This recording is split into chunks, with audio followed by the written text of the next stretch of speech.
Friends வணக்கம். Booster package active பண்ணுறதுக்கு உங்களுக்கு ஃபஸ்ட்டாக யூஎஸ்டிடி எத்ரியம் தேவை. எப்படி அது எத்ரியம் யூஎஸ்டிடியை பைனான்ஸ்லேருந்து சேஃபாலுக்கு கொண்டு வரது, அதை மாற்றுறது, பர்ச்சேஸ் பண்ணுறதுன்றதை ஃபர்ஸ்ட் ஸ்டெப் பார்ப்போம். உங்களுடைய பைனான்ஸில் யூஎஸ்டிடி இருக்குதா, அதை உங்களுடைய சேஃபால் அக்கௌண்ட்டுக்கு ஃபஸ்ட்டாக மாற்றணும். அது என்ன மாதிரி மாற்றணும்னு பார்ப்போம்.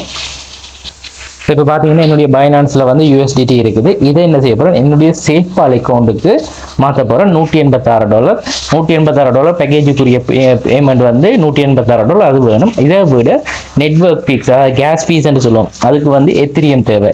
ஸோ எத்திரியமும் உங்களுக்கு வேணும். அப்போ கிட்டத்தட்ட 186 ஒரு $10 நீங்கள் அடிஷனலாக வச்சுக்கொண்டாலும் சரி, இல்லை $5 வச்சுக்கொண்டாலும் சரி, அது உங்களுடைய சௌகரியத்தை பார்த்து மினிமம் ஒரு $5 வச்சுக்கொள்ள பாருங்கள். $4 இல்லை $5 சரி எத்திரியம் வச்சுக்கொள்ளணும். ஸோ இப்போ முதலாவது வந்து இந்த $186 யூஎஸ்டிடி எப்படி அனுப்பணும்னா, ஆர்பித்ரியம் 1 என்ற நெட்வொர்க் கூடாகத்தான் நாங்கள் யூஸ் பண்ணுவோம். இது வந்து லேயர் 2 பிளாக் செயின், அதாவது எத்திரியம் மாதிரி இருக்கிற எத்திரியம் வச்சுக்கொண்டு கிரியேட் பண்ண லேயர் 2 பிளாக் செயின். ஸோ அந்த பிளாக் செயினோட தான் நாங்கள் சென்ட் பண்ணணும். இதுக்கு நீங்கள் இதில் சென்ட் இருக்கு பாருங்க, இதை கிளிக் பண்ணிட்டு ஒன் செயின் விட்ரோ இருக்கு பாருங்க பைனான்ஸில், இதை கிளிக் பண்ணுறோம். யூஎஸ்டிடி என்றதை நான் கிளிக் பண்ணுறேன். கிளிக் பண்ணோடனே அட்ரஸ் கேட்குது. ஸோ முதலாவது நாங்கள் சேஃபாலுக்கு போவோம். சேஃபாலில் பார்த்தீங்கன்னா இதில் வந்து ஓலன் இருக்கும், அதை நீங்கள் கிளிக் பண்ணிங்கன்னா இந்த ஆர்பித்ரியம் 1 இருக்கு, அதை செலக்ட் பண்ணுங்கள். இதில் வந்து பாருங்கள் இடிஹெச் இருக்கு. ஸோ அதுலேயே வந்து யூஎஸ்டிடியும் சேம் அதே மாதிரி தான் வரும். அட்ரஸ் எல்லாம் ஒன்று தான். ஸோ இதில் வந்து பார்த்தீங்கன்னா ஆர்பித்ரியத்தில் அட்ரஸ் எல்லாமே ஒன்றா தான் இருக்குது. நீங்கள் எத்திரியம் அனுப்பினாலும் சரி, இல்லை யூஎஸ்டிடி அனுப்பினாலும் ஒரே அட்ரஸ் தான். இப்போ எத்திரியம்ன்றதை கிளிக் பண்ணுறேன். கிளிக் பண்ணி ரிசீவ்ன்றதில் அட்ரஸை காப்பி பண்ணிக்கொள்வோம். இல்லை இதில் உங்களுக்கு டவுட் வேண்டாம், யூஎஸ்டிடி என்று சர்ச் பண்ணுங்கள். யூஎஸ்டிடி என்று சர்ச் பண்ணிங்கன்னா இதில் இருக்காட்டி @USDT என்றதை கிளிக் பண்ணுங்கள். இதில் வந்து உங்களுக்கு யூஎஸ்டிடி காட்டும். மேலே வந்து நெட்வொர்க் இருக்கும். இதில் நெட்வொர்க்கில் ஆர்பித்ரியம் 1 என்றதை செலக்ட் பண்ணுங்கள். இன்னும் இலகுவா உங்களுக்கு கண்டுபிடிக்கக்கூடியதாக இருக்குது. யூஎஸ்டிடி இந்த இருக்குது. ஸோ இப்போ செலக்ட் பண்ணோம்னா இதில் வந்து பாருங்கள் ஆர்பித்ரியம் 1 இருக்குது. ஸோ நான் இதை ஆட் பண்ணுறேன். ஆட் பண்ணி கொண்டுட்டு இப்போ ஹோமுக்கு போய் பார்த்தோம்னா ஆர்பித்ரியம் 1ல் இந்த பாருங்க யூஎஸ்டிடிஎம் ஆட் பண்ணியாச்சு. ஸோ அதை கிளிக் பண்ணால் அதில் ரிசீவ் அட்ரஸை காப்பி பண்ணுங்கள். எல்லாமே சேம் மாதிரி தான் இருக்குது பாருங்க, பார்த்துக்கொள்ளுங்க. ஸோ அட்ரஸை காப்பி பண்ணியாச்சு. இப்போ பைனான்ஸுக்கு போவோம். ஸோ பைனான்ஸில் இதில் அட்ரஸை பேஸ்ட் பண்ணிக்கொள்வோம். நெட்வொர்க் வந்து செலக்ட் பண்ணணும். ஆர்பித்ரியம் 1 இருக்கு பாருங்க. ஸோ இதை செலக்ட் பண்ணுவோம். எனக்கு இப்போ $186 தேவை. 186 அடிச்சமெண்டா கீழே பாருங்க டிரான்சாக்ஷன் ஃபீஸ் போக எனக்கு 185.79 தான் கிடைக்கும். அப்போ நீங்கள் என்ன செய்யணும், $186 பேக்கேஜ்னா $187 கொண்டு போங்க. அல்லது $16 பேக்கேஜ்னா $14 கொண்டு போங்க. அதையும் காரணம் பாருங்க, 16 நீங்கள் அடிச்சிங்கன்னா உங்களுக்கு காணாது. அப்போ நீங்கள் அது 17 கொண்டு போனீங்கன்னா உங்களுக்கு லேசாக இருக்கும். ஸோ இப்போ நான் 186 187 அடிக்கிறேன். அடிச்சுட்டு வந்து பார்த்தீங்கன்னா இப்போ ஆர்பித்ரியம் 1 அண்ட் அட்ரஸ் எல்லாம் ஓகே. கீழே விட்ரோன்றதை கொடுக்குறேன். விட்ரோன்றதை கொடுத்தா இது கன்ஃபர்மேஷன் கேட்குது. கன்ஃபார்ம் பண்ணிக்கொள்கிறேன். ஸோ எனக்கு வந்து கூகுள் ஆத்தென்டிகேஷனோ அல்லது இமெயிலா என்றதை நாங்கள் கொடுத்துருப்போம். அதை கொடுத்து சப்மிட் பண்ணுவோம். ஸோ நான் கோடை கொடுத்து கன்ஃபார்ம் பண்ணுறேன். விட்ரோல் வந்து ப்ரொசஸிங் வந்து வருது. ஸோ எவ்வளோ நேரம் எடுக்குதுன்னு பார்ப்போம். பார்த்தீங்கன்னா உடனடியாக என்னுடைய சேஃபால் அக்கௌண்ட்டுக்கு வந்து இது வந்துட்டு ரைட்.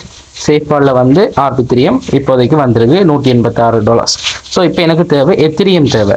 எத்திரியம் எடுத்துக்கிட்டா டிரான்சாக்ஷன் ஃபீஸுக்கு ஒரு $4 $5 எனக்கு தேவை எத்திரியம். ஸோ அதை நான் பைனான்ஸ்லேருந்து கொண்டு வரணும். ஸோ பைனான்ஸ்லேருந்து நான் இப்போ அதையும் கொண்டு வரேன். அதுக்கு அட்ரஸ் வந்து காப்பி பண்ணுவோம். இதில் ரிசீவ் அட்ரஸை போய் காப்பி பண்ணுவோம். சேம் அட்ரஸ் தான் வரும். எத்திரியம் இருக்கிற 13 யூஎஸ்டிடிக்கு வந்து எத்திரியமாக நம்ம கன்வெர்ட் பண்ணுவோம் அல்லது ட்ரேட் பண்ணி மாற்றிக்கொள்வோம். அது வந்து பார்த்தீங்கன்னா இப்போ நான் ட்ரேடுக்குள்ளே போயிட்டு இதில் ETH to USDT இருக்கு, அதை சர்ச் பண்ணிக்கொள்கிறேன். சர்ச் பண்ணி எடுத்தால் இப்படி வரும். இதில் வந்து நான் பை பண்ண போகிறேன். என்கிட்ட இருக்க 13 யூஎஸ்டிடிக்கு என்ன செய்ய போகிறேன், எத்திரியமாக சர்ச் வாங்க போகிறேன்டா. இதில் வந்து 13ன்றதை நான் என்டர் பண்ணிவிட்டு என்டர் பண்ணேன்டா எனக்கு வந்து கிட்டத்தட்ட 0.0337 எத்திரியம் கிடைக்கும். அதுக்கு நெட்வொர்க் ஃபீஸ் இவ்வளவு போக இவ்வளவு கிடைக்கும். ஸோ அந்த 13 எத்திரியத்தையும் நான் என்ன செய்ய போகிறேன், பை என்று கொடுக்குறேன். கொடுத்தா இப்போ எனக்கு இது எத்திரியமாக பை பண்ணிட்டேன். இப்போ அசட்டுக்குள்ளே போய் பார்த்தேன்னா என்னுடைய ஸ்பாட் வாலெட்டில் எத்திரியம் இருக்குது 0.003, அதாவது $12.99 பெறுமதியான எத்திரியம் எனக்கு இருக்கு. இப்போ இந்த எத்திரியத்தை என்ன செய்யணும், என்னுடைய சேஃபாலுக்கு நான் அனுப்ப போகிறேன். சேஃப் ஃபாலில் வந்துட்டு இதில் எத்திரியம் அட்ரஸுக்கு போயிட்டு ரிசீவ் அட்ரஸை கிளிக் பண்ணி காப்பி பண்ணிக்கொள்வோம். காப்பி பண்ணிச்சு இப்போ என்ன செய்யணும்னா என்னுடைய பைனான்ஸுக்கு வந்து சென்ட் ஒன் செயின் விட்ரோவல் ரெண்டு கொடுத்து எத்திரியம்ன்றதை நான் செலக்ட் பண்ணிவிட்டு அட்ரஸை பேஸ்ட் பண்ணணும்.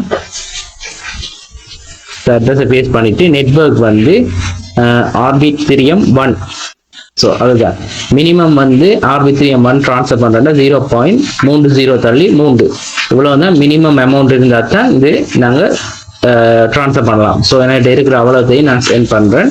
எத்திரியம் என்று கொடுத்துட்டு சென்ட் பண்ணுறேன். இப்போ விட்ரோன்றதை கொடுக்குறேன். ஸோ விட்ரோன்றதை கொடுத்தா இதுக்கு நெட்வொர்க் ஃபீஸ் போக எனக்கு மிச்சம் போய் கிடைக்கும். கன்ஃபார்ம் பண்ணுறேன். இப்போ இதுக்கு கோடை கொடுக்கணும். இப்போ கோடை கொடுக்குறேன். ஓகே, இப்போ வந்து பார்த்தீங்கன்னா ப்ரொசஸிங்கில் இருக்குது. டைம் எடுக்கும் பார்ப்போம். சேஃப் காலில் வந்து ரீஃப்ரெஷ் பண்ணுவோம் பார்ப்போம். 186.79 இருக்குது.